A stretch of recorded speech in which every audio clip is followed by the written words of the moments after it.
Berdimuhamedov Daşkentde regional sammite gatnaşýar. 29 noýabrda prezident Berdimuhamedov Merkezi Aziýa liderleriniň ikinji konsultativ geňeşiniň mejlisine gatnaşdy. Anny güni Özbek paýtagtynda geçirilen mejlise Özbekistanyň prezidenti Şavkat Mirziýoýew, Kyrgyzstanyň prezidenti Soronbay Jeenbekow, Täjikistanyň prezidenti Emomali Rahmon, Türkmenistanyň prezidenti Gurbanuly Berdimuhamedov hemde Gazagystanyň öňkü prezidenti Nursultan Nazarbayew gatnaşdy. Tadahanyň ýazmany görä duşuşukda eden çykyşyny prezident Berdimuhamedov Merkezi Aziýa boýunça biznes geňeşini döretmegi teklip etdi. Şeýle-de ol sammitden çykyşyny Awganystanyň ýagdaýlary durnuklaşdyrmak boýunça meseleleri üntü çekipdir. Interfaxyň Aşgabatdan habar bermegine görä regional liderleriň duşuşugy neden çykyşyny Türkmen prezidenti goňşy Awganystanyň halyny iň gowy goňşy ýurtlaryň düşünýändigini aýdyp oňa ýardam bermek boýunça teklipleri hödürläpdir. Ol Awganystanyň durnuklygy gazanmak üçin diňe parahatçylyk ýollaryň ähmiýetini unutdy. Mundan ozalky tejribeler şeýle ýagdaýlarda güýç ulanmagyň netijesizligini görkezdi diýip Interfax Berdimuhamedowyň sözlerini sitirledi. TDH-nyň ýazmany görä Berdimuhamedov sammitden çykyşyny aralyk halat etmek boýunça meselelere salgylanyp Merkezi Aziýanyň suw problemasynyň BMG-nyň gatnaşmagyna çözülmegini teklip etdi. Şeýle-de türkmen lideri regiony 5 taraply biznes geňeşini döretmek teklibini hödürläpdir.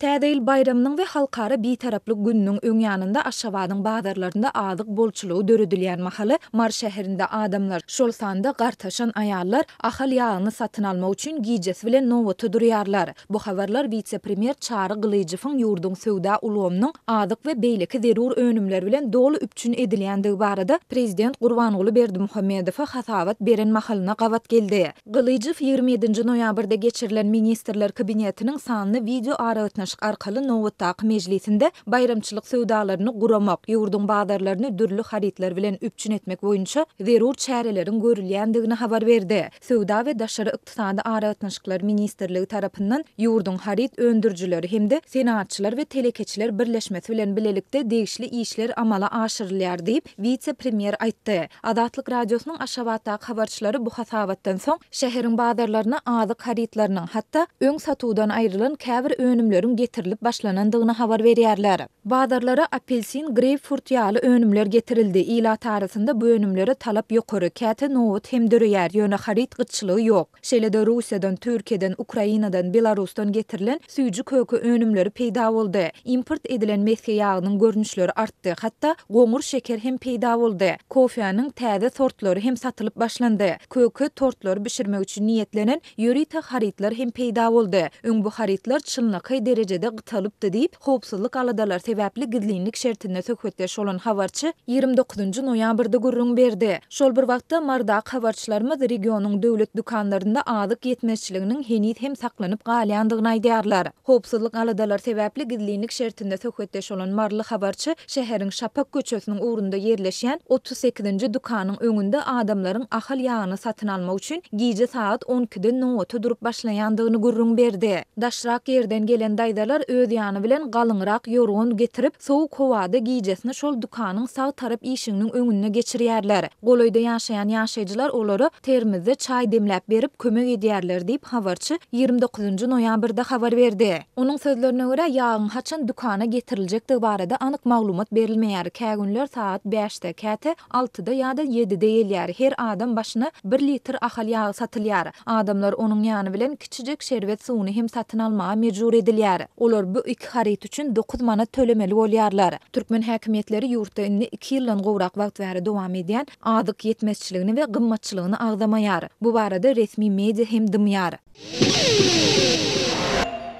Lewaply ýaşaýjylar welaýatyň döwlet migrasiýa gullugundan biometrik pasport almak üçin 2020-nji ýyl üçin nowata ýazylýarlar. Häkimetler pasport almak nowatynyň şonuna ýetjekdigini aýdýar. Bu barada Azatlyk radiosynyň ýurt içindäki habarçysy 29 noýabrda habar berdi. Habarçynyň maglumatlaryna görä welaýatdaky giň ýaýran işsizlik we beýleki sosial problemalar esasan ýaşlary iş ýa-da okuw üçin daşary ýurtlara çykmagy mejbur edýär. ýerleşýär. Häzirki wagtda pasport almakçy bolýan lewaplara Migrasiýa Edarasy 2020-nji ýylyň iýun aýyndan nowatyn ýetjekdigini aýdyp jeton berýär diýip habarçy sözüne goşýar. Lewabyň çäginde Migrasiýa gullugynyň 2 edarasy ýerleşýär. Olaryň biri welaýatyň administrativ merkezi Türkmenawatda, beýlekisi Kerki etrawynyň etrap merkezinde ýerleşýär. Ýöne habarçynyň maglumatlaryna görä Kerkidäki Migrasiýa Edarasy häzirki wagtda pasport bermeýär. Welaýatyň ýaşaýjylary biometrik pasport üçin diňe Türkmenawatdaky Migrasiýa Edarasyna ýüz tutmaly bolýarlar. Ýöne ol ýerde nowatlaryň uly bolmagyna pasportyň diňe bir ýerde berilmegi däldi, pasport çykartmakdaky korrupsiýa diýip lewaply bir ýaşaýjy Azatlygyň habarçysyna gurrun berdi. Onuň sözlerine görä welaýat migrasiýasyndan pasport çykartmakdaky giň ýaýran korrupsiýa köp lewaply üçin inni sır däl. Ol pasportuny täzelän ençeme lewaplynyň sözlerine salgylanyp paranyň mösberi barada maglumat berýär. $500 paranyň hasabyna 2 hepdeniň içinde biometrik pasportuny täzelýärler diýip Azatlygyň habarçysy aýtdy. Onuň öwrünen maglumatlaryna görä pasport çykartmak üçin Migrasiýa Edarasyna para berýänleriň aglabasy daşary döwletlerde hemişelik ýaşaýyş ruhudy esasyna ýaşaýanlar ýa-da daşary ýurdun raýatyna durmuşa çykanlardyr. Habarçynyň maglumatlaryna görä raýatyň biometrik pasporta eýe bolmagy onuň ýurtdan goýup berilmeginiň kepili bolup durmaýar. Yerli ýaşaýjylar ýurtdan çykmak üçin hem migrasiýa işgärleriniň para soraýanlygyny aýdýarlar. Pasport almakdan başlap ýurtdan çykyp